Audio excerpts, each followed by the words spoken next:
If you're a grad student, you know this feeling, right? You've got this amazing idea, but then you're faced with the just crushing weight of turning it into a real, actual research project. Well, today, we're going to deconstruct the one document that can make all the difference, the research synopsis. It's that classic, dreaded, blank page paralysis. You're just staring at this mountain of a thesis, and you have no idea where to even start climbing. That feeling of being completely lost, that is exactly what a good synopsis is designed to prevent. So let's just completely reframe how we think about this. A synopsis isn't some bureaucratic hurdle you have to jump over. No, it is your architect's blueprint. It's the detailed plan you make before you start building, making sure every single piece is going to fit together so your final structure is solid, sound, and actually makes an impact. All right, so to build this blueprint, we're going to walk through 5 key stages. We'll start with the overall plan, then we'll get into telling your research story, designing the how, planning for the real world, and finally, putting it all together in a polished pitch. Now for our guide today, we're going to be using the official thesis synopsis guidelines from the Dow University of Health Sciences. Why? Because it's a perfect real-world example of how to structure your thinking and turn all that initial confusion into a clear, totally actionable plan. First things first, you have to tell your research story. This is where you answer the single most important question there is. Why? Why does this research matter? This is your one chance to hook your reader and justify the entire project from page 1. Think of this process like a funnel. You start really broad, with the big picture background.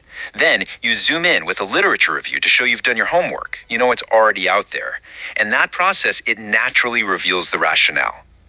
The gap in our knowledge, which leads you right to your single, sharp, powerful problem statement. And the key here really is simplicity. Your problem statement should not be a long, meandering paragraph.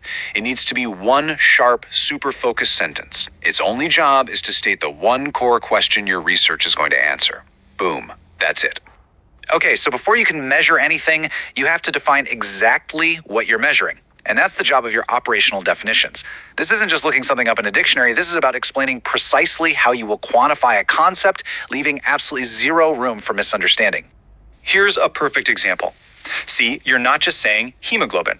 You're defining what it is, you're stating the exact units you'll use, and you're even naming the specific machine you'll use to measure it.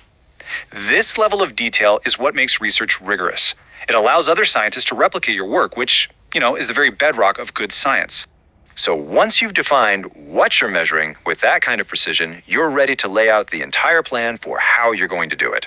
So welcome to the methodology. This is the practical core, the engine room of your blueprint.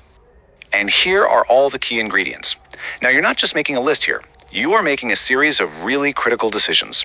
What's your design? Where is the study happening? Who exactly are you studying? And how are you going to choose them? Every single one of these steps has to be planned out way in advance.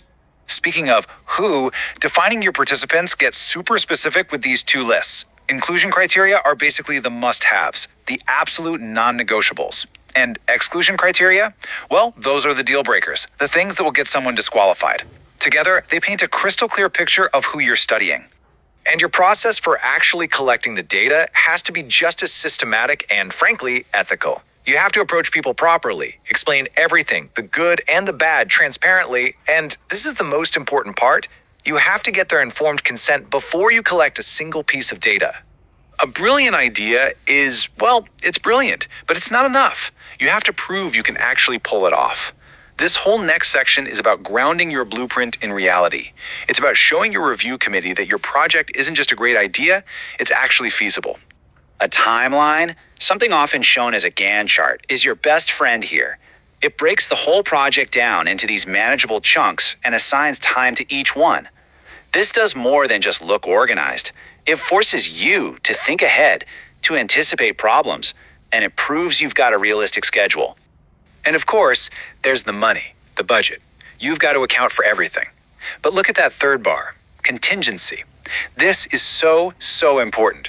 Building in a little buffer for the unexpected doesn't show weakness. It shows that you're a practical, smart researcher who gets that, things don't always go according to plan. So, let's bring this all together. After you've meticulously planned out the why, the how, and all the practical realities, what you have in your hands is so much more than just a required document. You've actually created your project's ultimate pitch. A really well-built synopsis does 3 critical things. 1, it's a persuasive argument for why your research matters. 2, it's a detailed roadmap that's going to guide you through all the chaos. And 3, most importantly, it is the solid foundation for every single discovery you're about to make. So, I'll leave you with this question. Forget about the requirements and the paperwork for just a second, and think about the possibilities. What is that fascinating, unanswered question that you are meant to explore? And how can you start designing the blueprint that will lead you to that answer?